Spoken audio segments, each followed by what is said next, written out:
Good afternoon. We're just gonna take a minute, please. You can keep doing what you're doing, or you can come and say hello. Hello You have to get in front of the camera. Hello there. My name is Papa Jr. Did you and Papa have a wonderful day yesterday? Yeah. What did you do? Just fix your tiller. You fixed Papa Jean's tiller? Yeah. It still needs some more work, though, don't it? Yeah. Tom has to find some parts. And I can help. Papa said you were an awesome mechanic helper. Yeah. Did you play in the wood chips? Yeah. Was it fun? Yeah. Do you like being a mountain boy? Mm-hmm. Good job. Okay, do you want to go back? I'm ready to go to the mountains. We're way past ready to go to the mountains. We should be going in May, but we're probably not going to get to. But that's okay. I wanted to talk to you just for a minute. I'm still, as you can see, we're still hanging out. I'm still trying to recover from whatever I have done to myself. I'm leaning towards that I slipped a disc because I did the pain is familiar. The symptoms are familiar. I'm crooked because I have you on my laptop on my bed, and we're just doing the best we can with a tripod because I need to move my hands and use them. Before we go any further, I have 4, actually more than that, dresses/gowns that I wear around the house.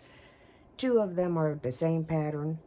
2 of them are the same pattern, and I own a washing machine. I don't have the biggest place that I've made headway in getting rid of excess has been in clothes. So please put your ears on, son. Just 1 minute. If me talking is disturbing you, put your ears on. Anyway, that's been I've made more headway getting rid of clothes that I don't wear and stuff like that. So that's where that is. I have a means to clean them, even if I don't have power. I have a way to wash clothes. So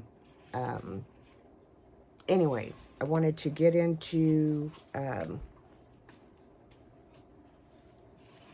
my thoughts for today.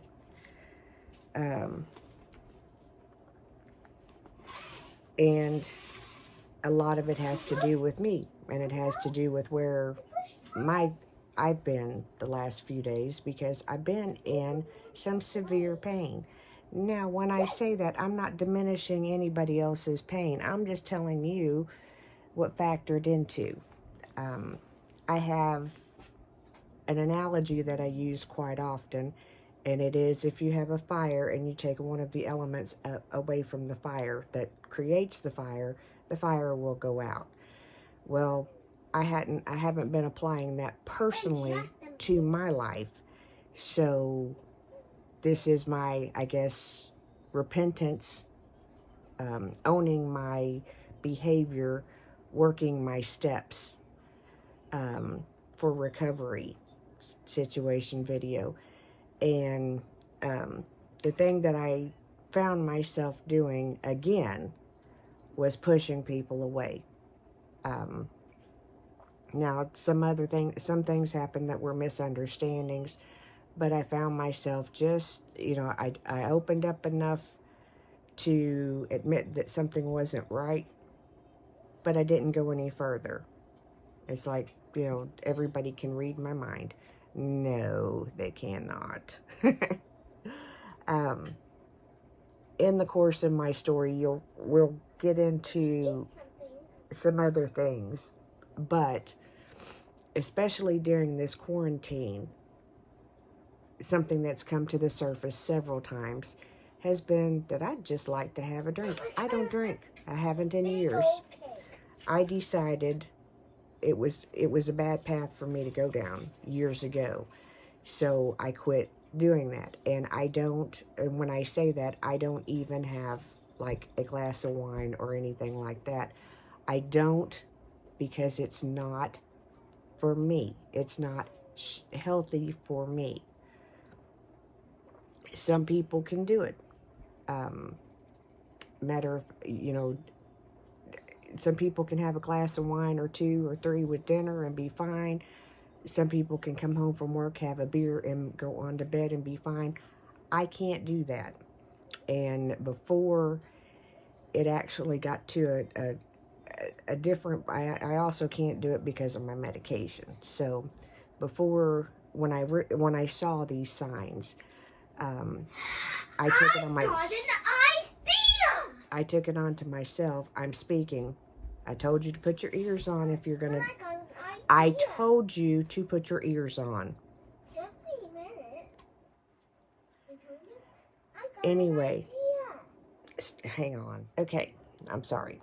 I prefer to handle our business off the camera. Sometimes it doesn't work that way, but that's what I prefer to do. There's a glare back here, and we just have to deal with it because I'm not turning the overhead light on. I'm sensitive to light and stuff like that right now, so I'd have this on just because I need to read. But anyway, where I have the biggest problem, or one of my biggest problems, is my mouth. And it's not even so much how I speak to others, although that can be a problem, especially if you're my immediate family. They kind of catch the brunt of my pain. And I hate that. But it's a work in progress. I haven't arrived there yet, but I'm working on it. I'm working so hard on it because I don't like being this way. I prefer, and I will choose, to be kind as often as I possibly can.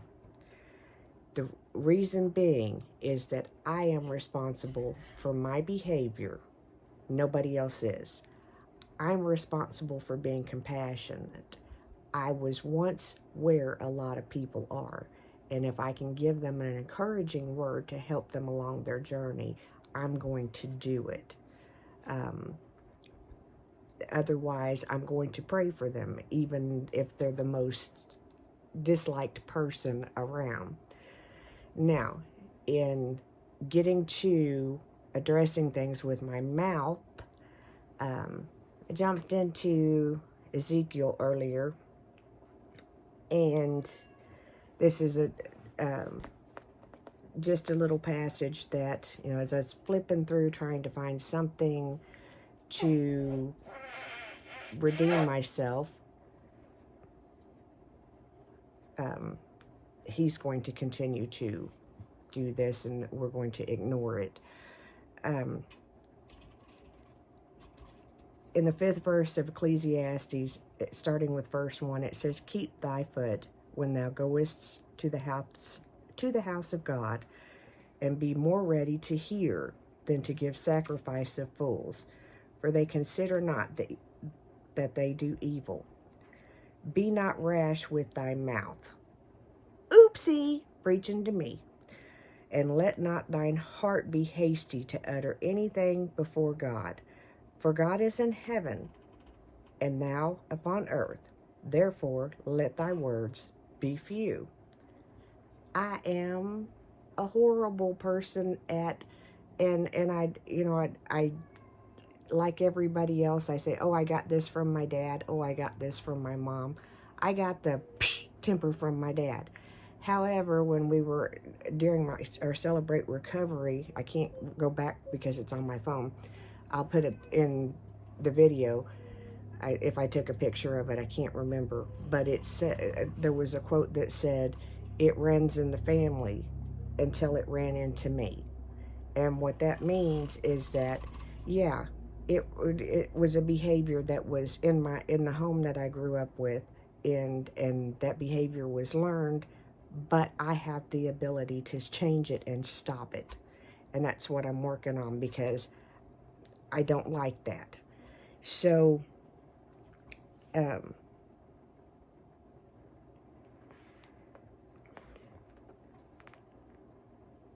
going to skip down to verse 6. It says, "Suffer not thy mouth to cause thy flesh to sin. Neither say thou before the angel, that was an error. Wherefore should God be angry at thy voice and destroy the work of thine hands?" We are that just I'm kind of cherry picking because that was what I needed. But the basics is that we all have life and death in the power of our tongue, to give life and death to people, and to give life and death to things, to situations. I can't help what happened a couple of weeks ago to me when I went to the bathroom and my back popped, and I've been suffering ever since. And we're not really responding as well as I think I should be to conservative treatment. However, I'm very, very sore today from doing more, quote, physical therapy, because I've been through this before and I'm kind of self-treating. I'm not saying not to bring a doctor on board. I'm just saying for now I'm self-treating because I've been down this road before. And if I go to the doctor, he's going to send me to physical therapy. So I'm just kind of getting a leg up. But that's not to diminish the fact that I've been in pain. Anyway, but even in that, we have the power. I have the power to hold on to be more patient. I've been snippy with my husband. I've been snippy with my daughter. I've been snippy with my grandson because of pain. If I could go back, I wouldn't do that. I would change how I reacted in those circumstances. I can't go back. I can go forward. So I've been making a conscious effort, despite, to at least use common courtesy and manners. And instead of saying, "I need you to fill my cup up," to my daughter, saying, "Would you please?" or "May you please?" Not just because I want her to, I want to give her value and I want to disperse this situation, but I also have a 5-year-old that's watching every move that we all make. And I want him to understand that we have the power of life or death in our tongue. What we speak into what we speak into our lives and into the lives of others, we give life to. So today I'm going to take my own advice and I'm going to post some of the and I'm doing this because our Celebrate Recovery stream was public. Our large group was public on Facebook. You can go watch it. As a Man of War Church of God. We had some technical difficulties, but we got it. We did it. And these were some of the snapshots of part of the ending of our meeting. So I'm going to add those to the video because they spoke to me and I needed to hear it. It just pricked right down into my heart and got right down where I live. So I want to share them with you. I don't know, they're probably, you may have to turn your head like sideways to read them. I'm not sure. We'll try to figure it out. I'm not an editor. I need to learn. I keep saying that. I keep putting it off. But at some point I will learn. Promise. But anyway, I'm going to practice what I preach, in that the fire that's going on in my world right now with this pain and with this uncertainty and with the being at home so much, all of that's building this big ball of anxiety, I'm going to remove what I can change.